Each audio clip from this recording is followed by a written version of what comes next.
Welcome to Feminized. It's time for a show that turns the spotlight on the powerful women shaping cannabis culture. The cannabis industry is on fire and women are sparking it up. If you like the show, please subscribe. You can also subscribe to the Feminized podcast with Liz Grow on YouTube and Instagram. The future is feminized. Hey sis. You're now listening to the Feminized podcast. Laura Hand, welcome to the Feminized podcast. So excited to have you here. And I want to hear all about customer experience design. You know, I mean, this is something that like people typically don't think about when they think about cannabis and getting into the cannabis industry.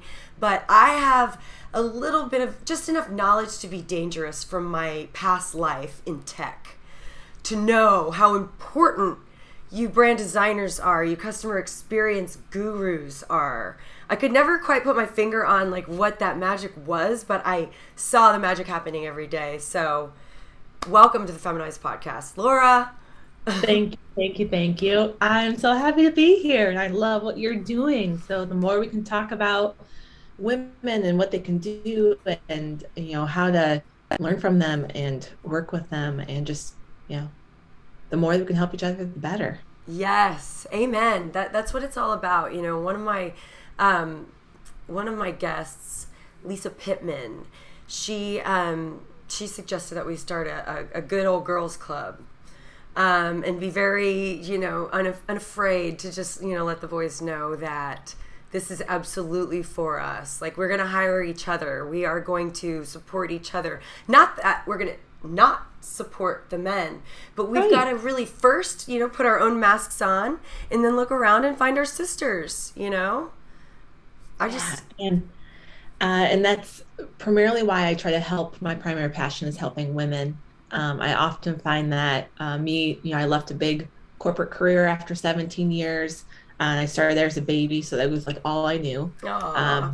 And so by the time I had left, and when you have to build your own business, it's so hard to do your own messaging and your own, like, and I want to do it all well. Like, I learned not to be, you know, a perfectionist, but find my own level of excellence.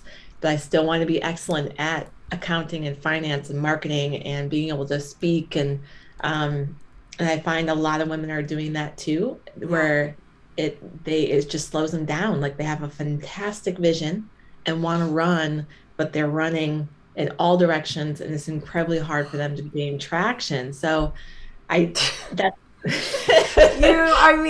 oh God, you're just right? Yes, not to make it all about me, but Jesus, you just nailed it. But you know, I think that's just why I'm feel so blessed. I mean, just to kind of back it up and give the audience a little bit of background and context on how I know Laura Hand. Man, we were on a panel together at G4. I was moderating this amazing panel called Women in Weed and the Words That Empower Them. And I am just so ready, so pumped up. I did so much homework on my panelists and I was just like, I had so many questions for you. And the day of the panel comes and man, I was ready for it, so excited. And I got the time wrong. I thought it was 3:15 and still to this day, 3:15 is burned into my brain. But no, it was like 2:15 or something. Maybe it was because of time zones. I don't know. But while the panel was going on, I was in the Wandy mascot costume, running around G4 like, I love this thing. And I'm listening to this panel, and Tanis can attest. I was like, dude, I want to go listen to this panel. It sounds like some really smart women. And we're just like the poor girl that was brought up to moderate. She had been brought in maybe 30 seconds prior to the panel, and so she's like, okay. And then I'm scouting because we had met. I'm like, I'm looking forward to this. So I'm like, where is she? Where is she at? You know, it was okay. You got to witness it from a different perspective. You know, I really did, and I can't help but think that there was it turned out better than it would have.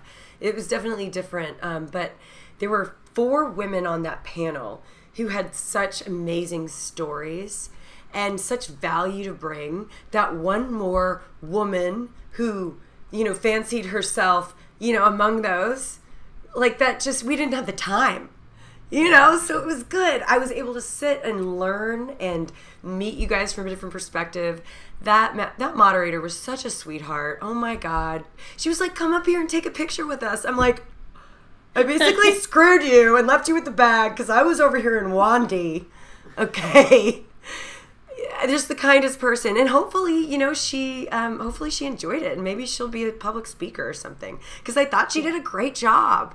She did great. Her name's Bree. It's one of those squishy moments where you just have to show up, be president, and just like own it. And so it all worked out, right? Totally, yes. And thank you again. Thank you for your grace. Truly, thank you for your grace. I know we danced it out at the Budtender Awards. So I want to hear. So, what were you doing before you got into customer experience design? Well, I guess customer experience design has always been the basis of my work. And so I worked for a large healthcare membership organization. And so we helped about 12 different verticals, from those with physical therapy, home medical equipment, post-mastectomy supplies for women, respiratory, just hospital systems. And so those providers were our members, and they were very, you know, small, independent, cause-driven, and usually like, you know, an RT that was going into business and didn't understand, you know, all the things that go into building a business on your own. And they were serving patients and caregivers. And so our company had about 28 different sub company or services that provided, you know, what they needed when they needed it. Yeah. And so it was a very interesting perspective to be from a membership perspective, because our members were everything to us. And so it meant a lot that we understood their needs, understood their challenges, and then we were proactive in trying to determine what their future challenges would be so we could already solve them. Oh, wow. So I started out in my first job was 13 years for a digital agency, which was part of that larger corporation. So I did, you know, about 1,500 websites for patients and caregivers, all through thought leadership, education, you know, terminology, and just helping those patients and caregivers understand what their opportunities were in healthcare. So it was very interesting to spend that time there and understand the importance of creating impactful experiences and building community and personal relationships, because all of it has very much just been in this space. Like, I see so many direct parallels of small, independent, cause-driven people that don't know where to start and want to help people, and that has to be done through community and building personal relationships and impactful experiences. So, you know, customer experience design is really remembering who it's about.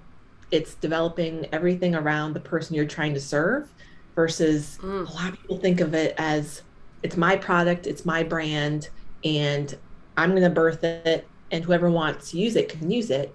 And there's definitely some validity to that, but, you know, what would it be like? You know, most things come about because of a challenge, or you're trying to plus something. And so what if you built it around the people that you want to serve best? And then it allows you to evolve and change over time, just as they are. So that's really why I try to, it's more of a mind shift for people in regards to what they're doing.